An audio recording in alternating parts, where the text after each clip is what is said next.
Hi, this is Megan again. Welcome back to Terminally Yet Purposeful, or TYP, as I'll probably call it going forward, because Terminally Yet Purposeful is a little bit of a mouthful.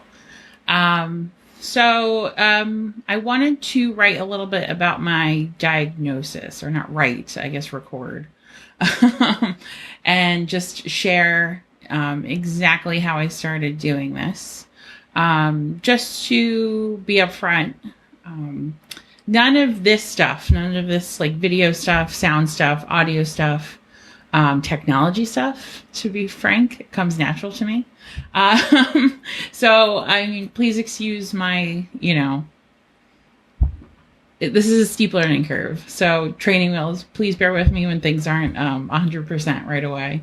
But I'm trying my best. Hopefully watch the introduction video if you haven't already. But I'm just starting this series because I couldn't find a support group for myself. And I decided to, if I needed what I needed wasn't available to me. So I saw a need, decided to start one for myself, and hopefully it helps some other people out there as well. So back to my diagnosis story. So I'll share with you guys exactly what happened. So probably from my intro video, currently I'm 35 years old. I was 34 when I was diagnosed in 2020. But most likely I have had cancer for a while before I was actually diagnosed. So I'll take you back to the spring of 2020, right when COVID hit and was first running amok throughout our civilization. That's essentially when I started not to feel well. I didn't feel like myself. So in February of 2020, I just started having some funny complications, I guess. I just started, some things started happening to me. I started to tolerate certain foods less. I started to tolerate alcohol a lot less. Things like I started to miss periods. And I thought I was going through some other stuff around that point. And right in March, when COVID was roaring, everybody got sent home from work, myself included. I started working from home for full time, essentially in March of 2020, for what we all thought was a couple weeks, and we wound up being a year and a half. So I started to feel tired. I started to have digestive issues. All these things started happening. And at first I just thought that these were COVID, working from home, stressed, unprecedented times kind of things that were happening to me, that these were symptoms. That I was tired because I wasn't used to working from home. I wasn't worried about dealing with the anxiety of COVID and, the change of working from home after being in the office for years and years and years. And I'm an HR professional, actually, by trade. So while some people were laid off or furloughed at my job, I was fairly busy because I had to process everybody's paperwork, manage people's furloughs, benefits, times off, things like that. And I had to learn all about COVID and the new COVID policies and implement everything going forward. So for a while, I was like, these are growing pains. I'm stressed. I'm not used to this situation. My body's going through some weird things. But throughout the spring, into the summer, into the fall, just everything started to get worse and worse. So essentially, breast cancer runs in my family. So when I first started to miss periods, I started to not be able to eat as well, tolerate certain foods as much. I was kind of immediately worried that, okay, maybe I had a digestive issue, but I should probably get myself checked out at the OBGYN, make sure I don't have breast cancer or something like that runs in my family. That was my first thought was, oh my God, I hope I don't have cancer, right? So because it was COVID, it took me a really long time to get doctor's appointments. So in the spring, I was having some complications, so I had to make an appointment with my OBGYN. I saw her in the summer. So I waited a few months to be able to see her. I made appointments with my general practitioner as well. They were ongoing. So I was going to my general practitioner a lot, and mostly for digestive issues. And she was prescribing me multiple different kinds of like antacids, digestive support, stuff like that. And things weren't working. So we kept switching and kept switching and kept trying new approaches. Concurrently, finally got to see the OBGYN. I got a clean bill of health at that point. By the time I had seen the OBGYN, I had lost 60 pounds fairly rapidly because I wasn't able to eat as much. I was tired. I was less active, but I was losing weight rapidly. And as somebody who's never been able to lose weight quickly, I was kind of concerned about that. So I saw my OBGYN. The first thing she did, and she's a great doctor, and I don't fault her for this. I think a lot of it's my age. But she basically gave me a high five and said, congratulations for losing 60 pounds. And I said, well, thank you. But I wasn't trying to lose it this fast, and I'm worried that something's wrong. She took my worries very, very seriously. And to her credit, she did full workups. She was very reassuring. I walked out of there with a clean bill of health. She said everything feels normal, looks normal. Test results came back normal. So I walked out of there being like, whew, I don't have cancer. Thank God. Let's move on. So went back to my general practitioner. Told her I got a clean bill of health from the OBGYN. So it must be some kind of digestive issue, right?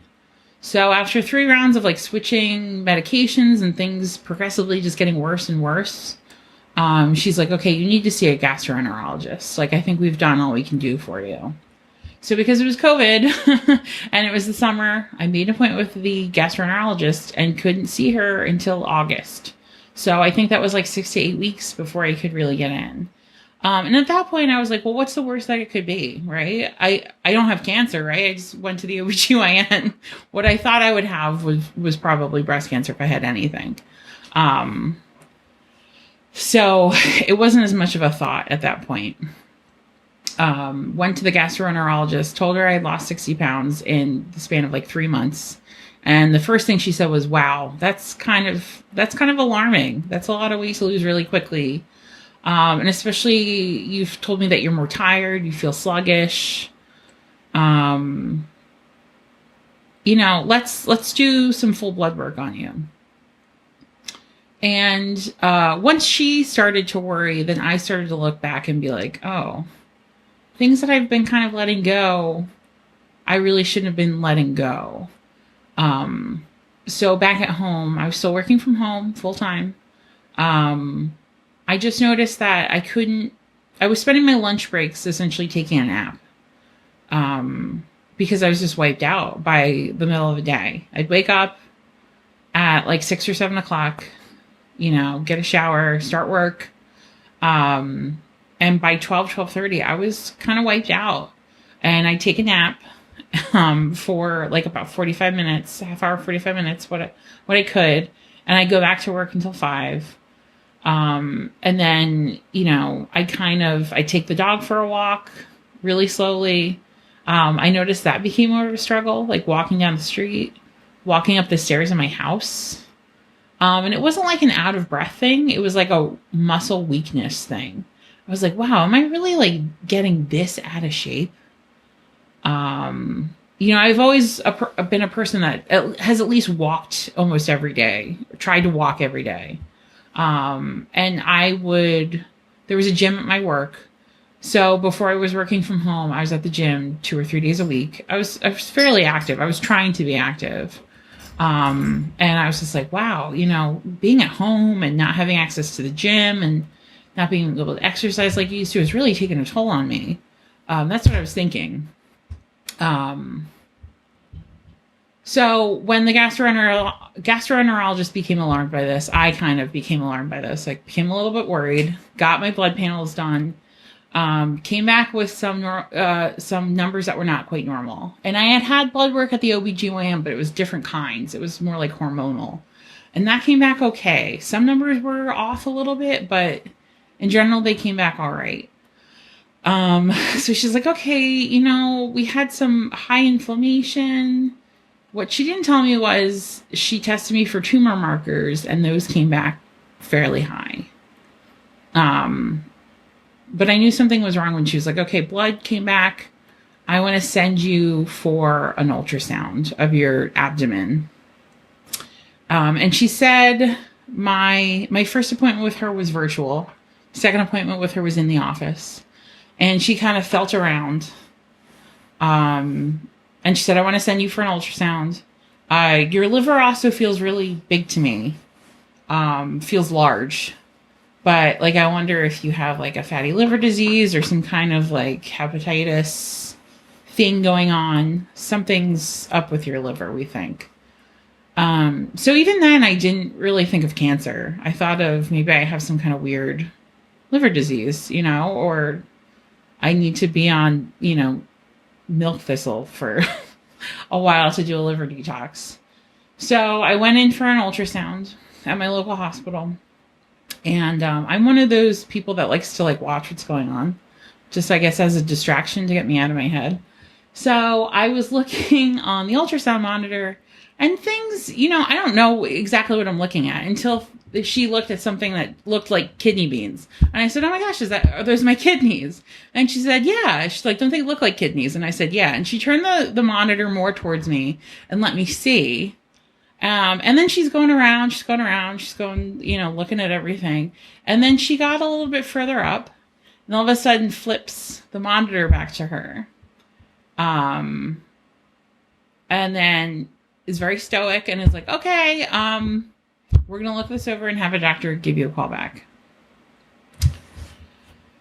And I was like, oh, that seemed a little abrupt, but maybe she just realized she was over her time, Your mind doesn't want to, it sometimes goes to the worst place, and mine did, but there's always that okay, calm down. It's probably not the worst case scenario. Everything's probably okay. It's probably some other reason why she did that. So got another call from my gastroenterologist. She said, I want you to get, a scan, an MRI. I said, okay, never had an MRI before, but went in. Wasn't super fun. I probably some of you have had MRIs that are reading this now. I commiserate with you. It's not a fun experience. So it was 45 minutes to an hour of me in this tight tube, very loud. At least, I was sort of listening to soft music, but the MRI is so loud, you hear everything anyway. I kept my eyes closed the whole time. I tried not to think so much about it. But got my MRI, and I didn't hear back from the doctor for a couple weeks. So I kind of assumed that things weren't that bad. I was like, okay, if things were really serious, she would have called me right away, right? Wrong. So I got a call just about a month later. And she called me. I was in the car. And she called me and she said, your MRI came back and you have cancer. And I didn't process that. I was in the car. And even then I was like, I have cancer. That's no, right? And I was like, well, what kind of cancer? And she said, well, we're not sure. We think it's gallbladder cancer, might be liver cancer. But you need to make an appointment with an oncologist right away. So I get back to my house, told my husband. I looked up gallbladder cancer and found out that it was fairly treatable, but rare, right? But with somebody my age, gallbladder cancer could be, not even advanced, could, hopefully be not a death sentence.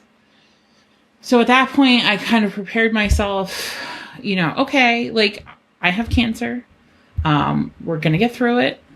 It's going to be fine. talked to some friends and family. My aunt, my godmother, actually, I call her my aunt. She's actually my godmother, my mom's best friend. Called her and I called her. And, this is COVID, so nothing's as easy as it normally is. So I said, hey, we have this, I got this diagnosis. I have some kind of cancer. We're not even sure what kind it is, but it's probably gallbladder. What do you think we should do? And she knew people at this hospital in New Jersey, outside of the Trenton area. And she said, they have a really great surgical oncologist there. I know some people, I'll make some calls. We'll get you in really quickly. He'll see you and we'll put you on a plan and you're going to beat this. So, yeah. So I got set up at that hospital. They, scheduled me for a CT scan. I had that. And I walked into the surgical oncologist with my husband on that first day. And we are kind of prepared to do what you think would normally happen with surgery. Like, okay, this is going to be our chemo. We're going to start you off with surgery and remove your gallbladder, something like that. And what I got was, we don't think it's gallbladder cancer. We're not really sure what it is. But whatever it is, it's in your gallbladder, your liver, your lungs, your lymph nodes, and some other surrounding parts. So what it is stage 4. We're not sure what type it is. It could be liver cancer. That's what we thought at that point. It's probably more like a liver cancer. And your liver is full of cancer, of metastases. And that's why it's so large. It's not a fatty liver disease. It's not hepatitis. It's just full of cancer. And it's far along. And we can't do surgery. So they said, we're going to refer you to a regular oncologist. And we'll get you set up with some other doctors here today. And we'll get you started with an oncologist and a treatment plan. Get you a biopsy so we know exactly what type of cancer we're dealing with. And, good luck, essentially. So getting that news was like getting hit by a truck again. Because I remember the first time they told me I had cancer. It felt like I was getting hit by a truck. The second time, it was even worse because now it was so much worse than I thought it would be. And it wasn't what we thought it would be. So I met with a nutritionist who was actually very helpful because at that point, I wasn't even able to eat vegetables. A lot of the food I was able to eat was baby food. Probably because it's so cooked and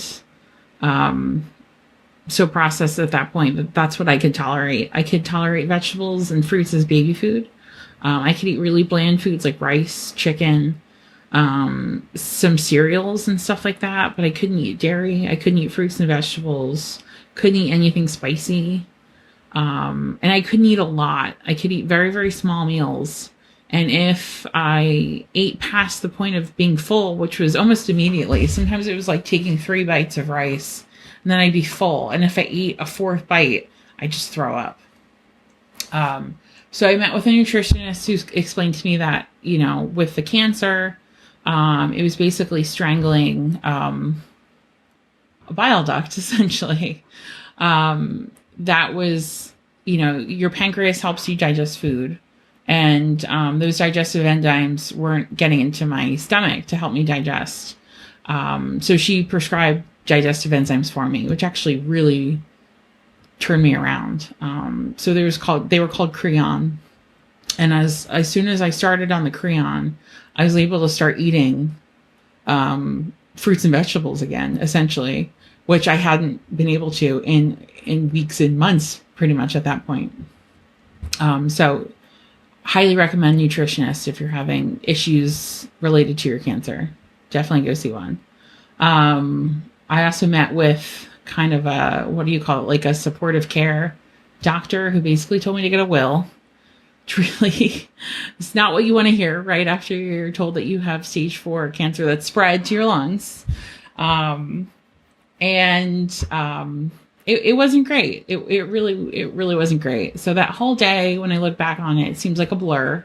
And it was just me and my husband doing a lot of waiting in a lot of doctors' offices, and in between doctors, just silently breaking down and feeling like our world was going to end. Because, for most people, hearing that you have cancer or hearing that you have an incurable illness is the worst thing that can happen.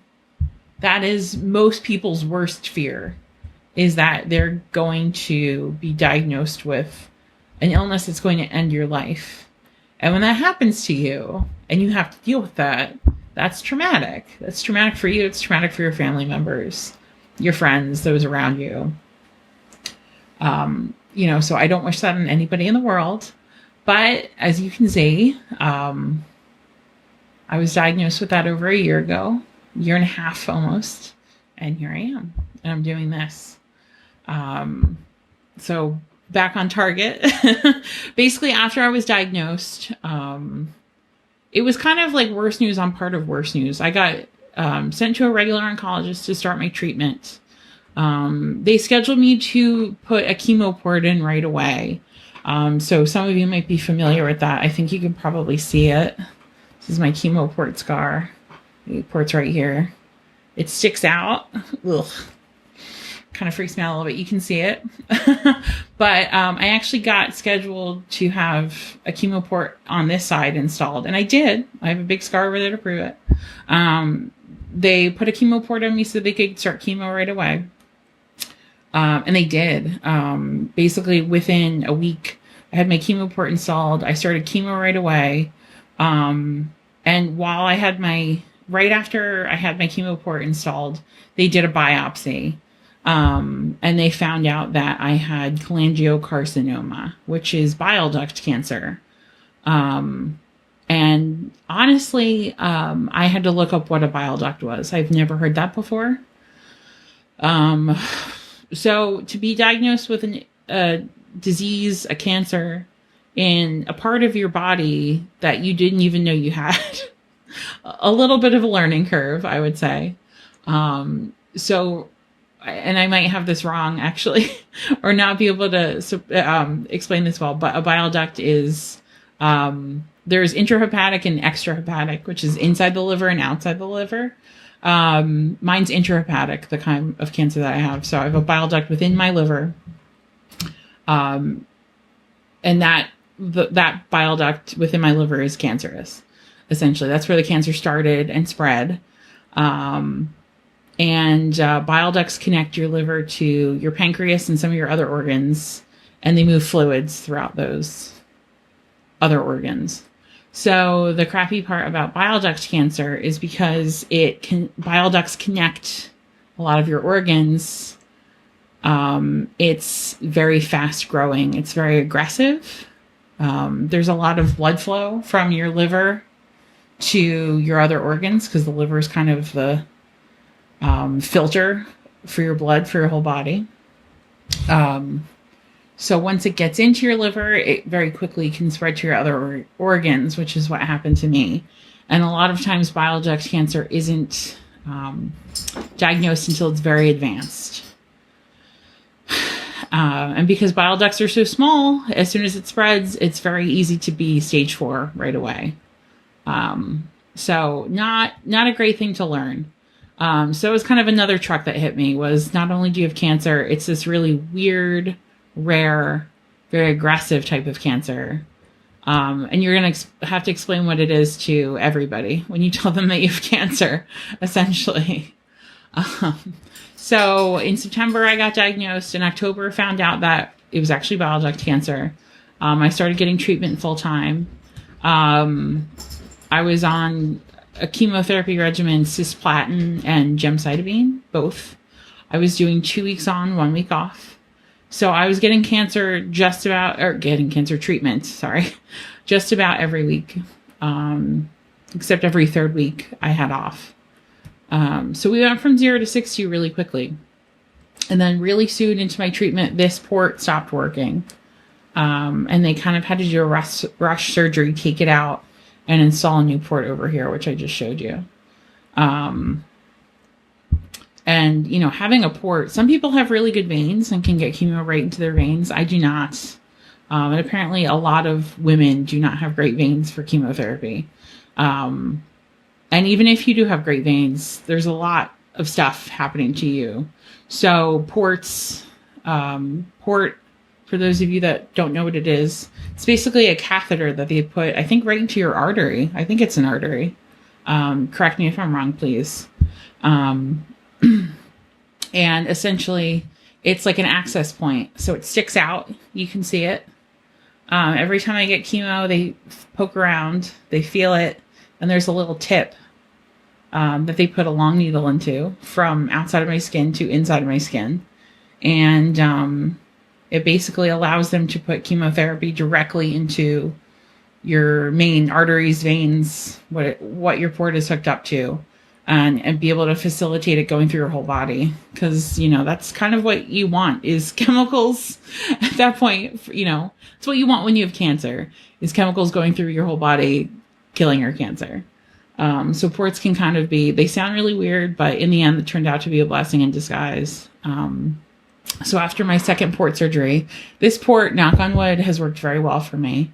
I've had it for a year and a half at this point. Hopefully I can have it for a lot more. But, any of you out there that have to get a port installed or were thinking about it, it has been a lifesaver in the long run. So scary at first, but something that's not so scary once you're used to it. So yeah, in October, I found out I had bile duct cancer. I did cisplatin gemcitabine for my first round. What I didn't know was that some chemo drugs, and cisplatin is one of them, there is a limit to how much cisplatin you can get, like an FDA limit. How much you can get in a certain period of time. So I think I had, was it 6 or 8? I don't entirely remember at this point. 6 or 8 sessions of cisplatin until they said, okay, you've reached your limit. Like, we can't give you any more of this. You're just going to be on gemcitabine now. And I've been on gemcitabine since first starting in October. So I was on cisplatin and gemcitabine for a while. Once I had my fill of cisplatin, I was just gemcitabine only, and I've been gemcitabine up until now. And the good thing is the cisplatin made me lose about half my hair, but not all of it. So that's what I didn't understand. I thought immediately all chemotherapy. First of all, I didn't really understand chemotherapy is a range of drugs. There's a lot of things you can get, a lot of types of chemotherapy drugs. Not all of them make you lose your hair. Gemcitabine right now does not make me lose my hair. So that's why almost all of my hair has grown back. I lost about half of it, lost some of my eyebrows. But since being on just gemcitabine, it's grown back, which has been kind of nice. Those of you who've had to lose your hair, I really feel for you. I was almost at that point where I was just going to shave it all off because I had lost about half of it and it was looking pretty terrible.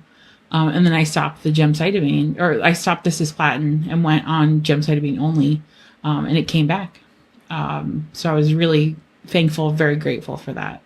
But I know that's another journey in itself. So I've been on the gemcitabine treatment protocol. It seems to be very common because now when I go in for chemo, since I've started, I've switched hospitals. I'm now at Fox Chase Cancer Center, which I highly recommend, outside of Philadelphia for those that are local. Very, very good doctors, excellent nursing staff, very, very supportive community. I'm absolutely thrilled that I'm there now. So the thing with me was, looking back on things, there's a lot I wish I had done differently. But you kind of live, you learn, and you don't know what you don't know.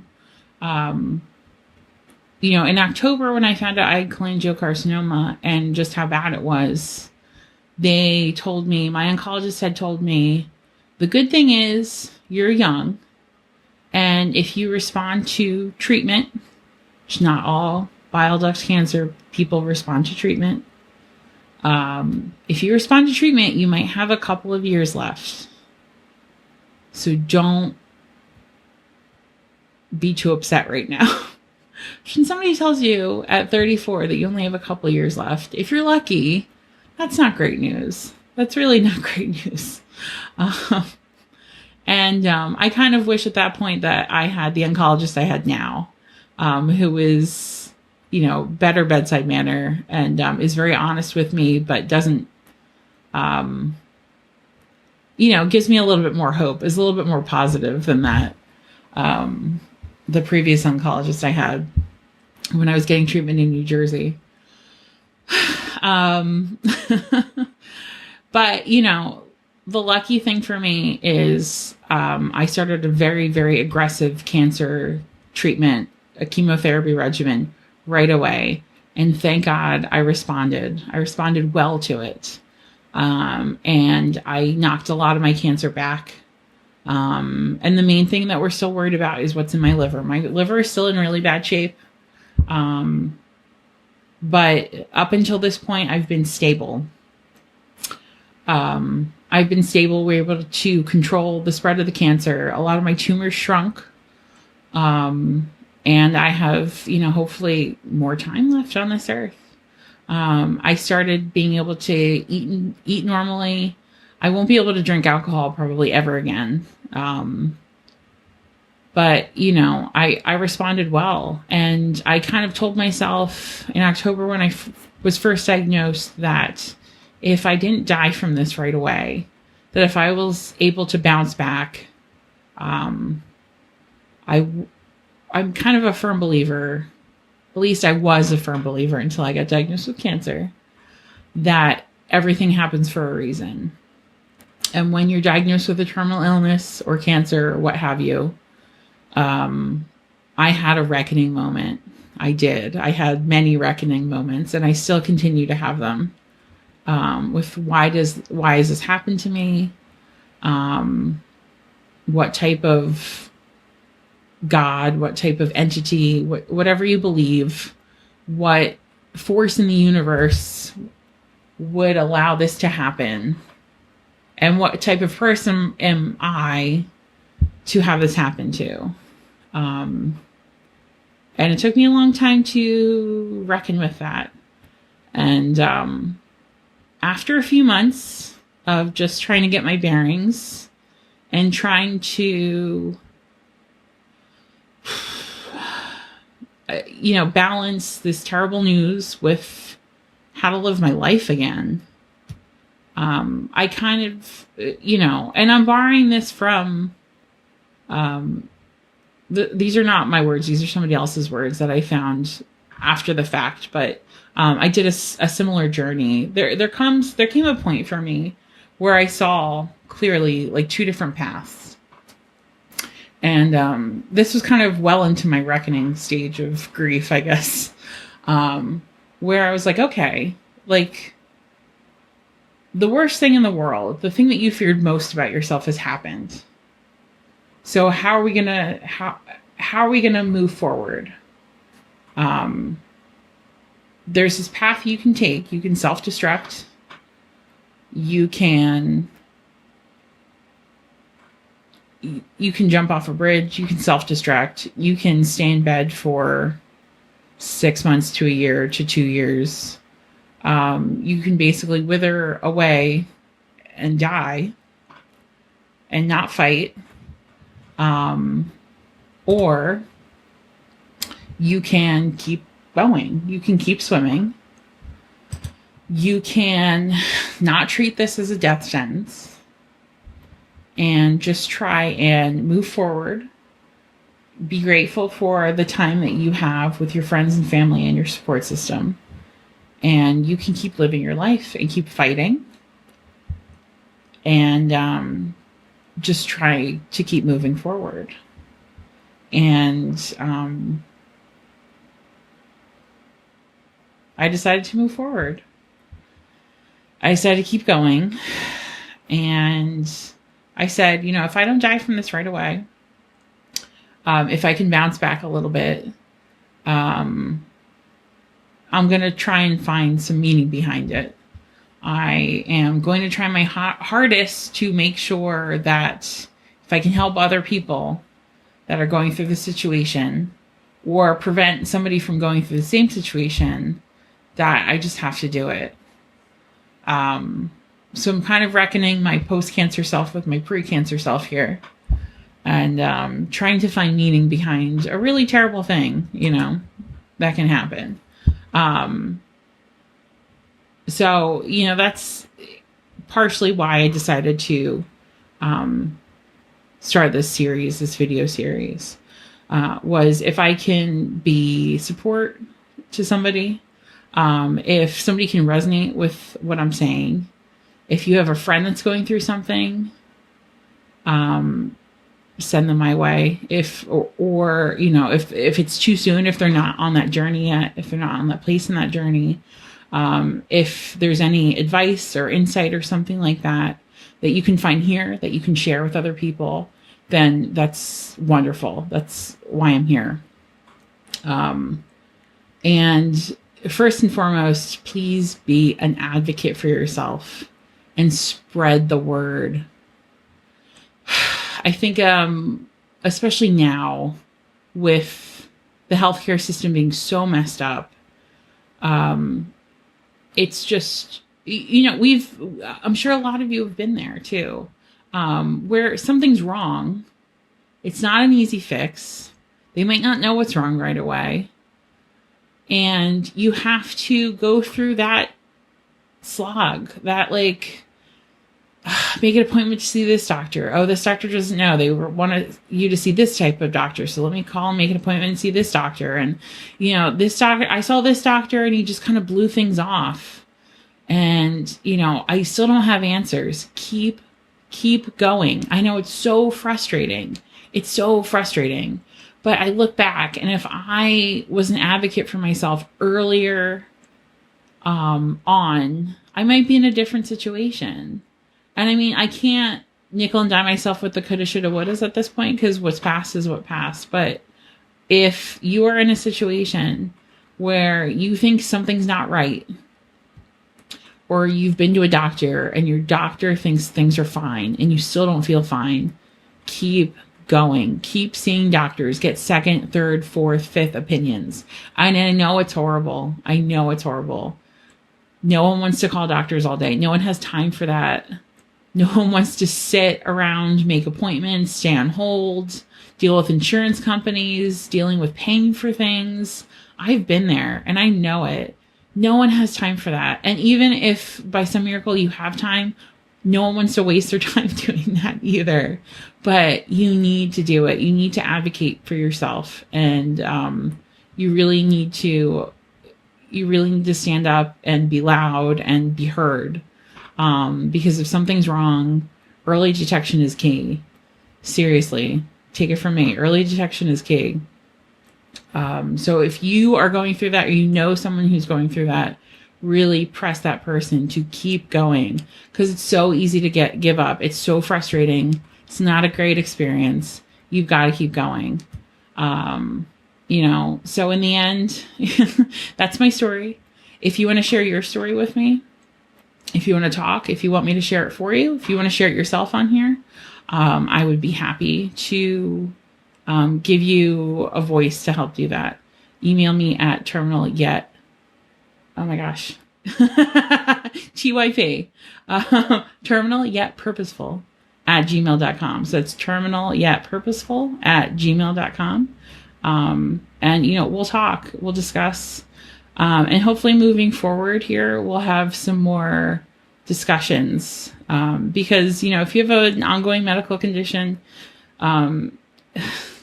it's a whole new world, let me tell you. I mean, with work, with your relationships, dealing with insurance, dealing with doctors, how your world changes.